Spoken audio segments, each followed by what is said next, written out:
Welcome, dear listeners, to our exploration of the wondrous world of food and drink, as we delve into the fascinating realm of exotic spices and aromas that have captivated the senses of people across the ancient trade routes.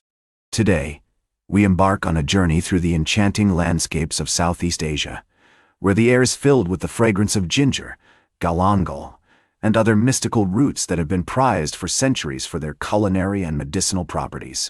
As we wander through the bustling markets and fragrant kitchens of this captivating region, we find ourselves in the presence of a multitude of gingers, each with its unique characteristics, flavors, and aromas. From the pungent bite of finger root to the sweet, peppery flavor of sand ginger, these incredible roots have been woven into the fabric of Southeast Asian cuisine, adding depth, complexity, and wonder to the dishes that have been passed down through generations. Let us begin our journey in the earliest days of ginger cultivation, where we find ourselves in the midst of a lush, tropical landscape, teeming with life and filled with the sounds of merchants and traders haggling over the precious roots. The year is around 400 BCE, and the ancient trade routes that crisscross the region are abuzz with activity, as spices, textiles, and other exotic goods are exchanged between the great civilizations of India, China, and the Mediterranean. As we make our way through the fragrant gardens and spice markets of Southeast Asia, we encounter the likes of Alpinia officinarum, Boesenbergia rotunda, and Conferia galanga, each with its own distinct characteristics and uses in the culinary and medicinal traditions of the region. We see the skilled hands of cooks and healers as they carefully prepare these precious roots, combining them with other ingredients to create dishes that are at once both nourishing and sublime. From the steam-filled kitchens of Cambodia, where the national dish of a mak tray is prepared with finger root and other aromatics, to the bustling streets of Indonesia, where the peanut dressing of Herodotus salad is infused with the sharp fragrance of sand ginger, we find ourselves on a journey that is at once both culinary and historical.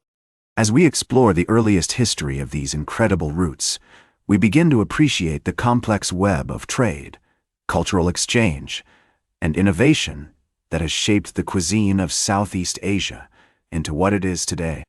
Join us next time as we delve into the primary events and figures that have defined the world of ginger and other exotic roots, and discover how these incredible ingredients have captivated the senses and inspired the imagination of people around the world.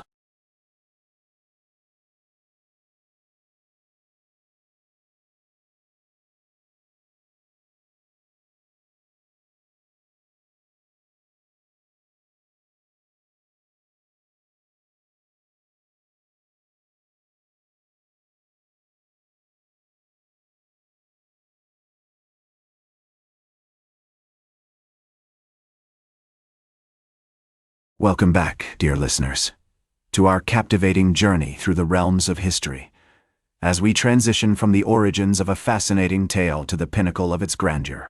Today, we find ourselves in the midst of a transformative era, one that has left an indelible mark on the fabric of time. As we delve into the heights of the Middle East during the time of Muhammad, we are met with a kaleidoscope of vibrant cultures, groundbreaking discoveries, and visionary leaders who have shaped the course of human history. In this resplendent age, which spanned from the early 7th century to the mid-8th century, the Middle East emerged as a beacon of knowledge, innovation, and artistic expression. The city of Baghdad, with its majestic mosques, bustling markets, and renowned house of wisdom, became a hub of intellectual curiosity, attracting scholars and thinkers from far and wide. As the great Caliph Harun al-Rashid once said, "The ink of the scholar is mightier than the sword of the warrior," reflecting the era's deep appreciation for learning and intellectual pursuits. One of the most significant figures of this period was Ibn Sina, also known as Avicenna, a polymath who made profound contributions to philosophy, medicine, and mathematics. His seminal work, The Canon of Medicine, remained a cornerstone of medical knowledge for centuries, influencing generations of physicians and scholars. The Middle East's vibrant cities, such as Damascus, Cairo, and Baghdad, became hotbeds of creative expression, with poets like Al-Khansa and musicians like Ibn Mishja, pushing the boundaries of artistic innovation. As we explore this enchanting era, we find ourselves in the midst of a rich cultural tapestry, woven from threads of Persian, Arab, Turkish, and Greek influences. The magnificent mosques of Samarra and Cordoba, with their intricate geometric patterns and soaring arches, stand as testaments to the architectural genius of the time. The Middle East's strategic location at the crossroads of trade routes also facilitated a vibrant exchange of goods, ideas, and technologies, as merchants and travelers from China, India, and Europe converged on its bustling markets. The 8th century, in particular, was a time of great upheaval and transformation, marked by the Abbasid Revolution and the rise of the Barmakid dynasty. The legendary Caliph al-Mansur, who founded Baghdad in 762 CE, oversaw a period of unprecedented growth as the city became a center of learning, commerce, and cultural achievement. As we marvel at the achievements of this resplendent era, we begin to appreciate the complex interplay of historical forces that have shaped the Middle East into what it is today. Join us next time as we explore the fascinating story of how this remarkable civilization navigated the treacherous waters of politics, war, and cultural transformation, leaving behind a lasting legacy that continues to inspire wonder and awe in our own time.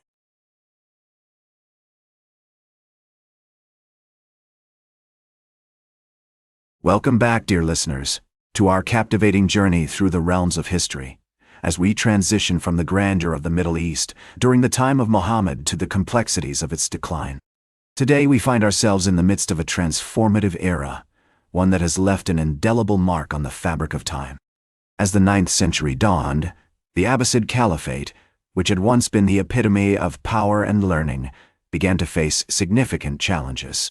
The rise of regional dynasties, such as the Tahirids in Persia and the Tulunids in Egypt, eroded the centralized authority of the Caliphate. Meanwhile, the Byzantine Empire, which had long been a rival of the Abbasids, launched a series of military campaigns that pushed deep into Muslim territories. One of the most significant events of this period was the reign of Caliph al-Mu'tasim, who ruled from 833 to 842 CEI. During his tenure, the Caliphate faced numerous challenges, including the rise of the Turkish slave soldiers, who would eventually become a dominant force in Middle Eastern politics. The construction of the city of Samarra, which served as the capital of the Abbasid Caliphate from 836 to 892 CE, is also a testament to the era's architectural achievements. As the Abbasid Caliphate continued to decline, the Middle East became increasingly fragmented. The Fatimid dynasty, which emerged in Tunisia in the early 10th century, would eventually conquer Egypt and establish a rival caliphate. The Buyids, a Shia Muslim dynasty from Persia, also rose to power during this period, further complicating the region's political landscape. Despite these challenges, the Middle East continued to be a hub of intellectual and cultural activity. The city of Baghdad, although no longer the center of power it once was, remained a major center of learning, with scholars such as al-Khwarizmi and Ibn al-Haytham making significant contributions to mathematics, astronomy, and medicine. The 11th century saw the rise of the Seljuk Turks, who would eventually conquer much of the Middle East and Anatolia. The Seljuks played a significant role in shaping the region's politics, culture, and architecture. As evident in the magnificent mosques and madrasas they built in cities such as Isfahan and Konya. As we explore this complex and fascinating era, we begin to appreciate the intricate web of historical forces that have shaped the Middle East into what it is today. The decline of the Abbasid Caliphate marked the beginning of a new chapter in the region's history, one characterized by fragmentation, cultural exchange, and the rise of new powers.